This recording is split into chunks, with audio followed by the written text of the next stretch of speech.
Hello everyone, good evening. এটা হলো আমার বাড়ির পুজোর ভিডিও। শুরু থেকেই বলছি ভিডিওটা আসবে দুটি ভাগে। পুজোর শুরুতে বসে বসে সবাই পুজো দেখছে, তো বাবা দাঁড়িয়ে আছে।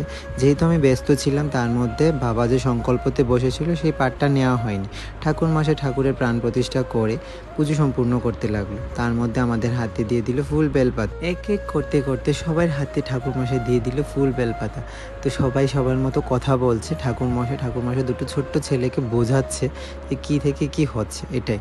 তো শুরু হয়ে গেল অঞ্জলি।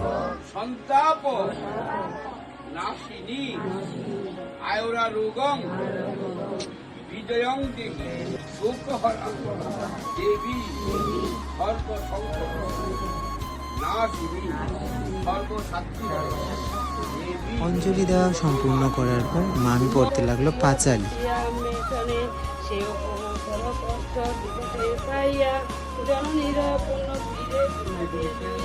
মামির মতন করে পাঁচালি পড়া সম্পূর্ণ করলো। এই যে মেয়েটা দেখছেন, এই মেয়েটা হলো আমাদেরই বাড়ির মেয়ে, বন্ধু কম বোন বলতে পারো। তাই হোক, তারপর শুরু হয়ে গেল আমাদের বাড়ির পুজো ধুম।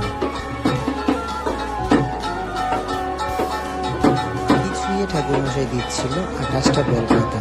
তো যেহেতু আমাদের বাড়ির পুজো বাবার নামেই হয়, তো বাবাকে ঠাকুরমশাই বলছিল যে পান মুড়ি একটা কলা যজ্ঞের মধ্যে সংকল্প করে দিতে। হ্যাঁ, এটাই ছিল আমার বাড়ির পুজোর কিছুটা পার্ট। কেমন লাগলো জানিও, কমেন্ট করেন।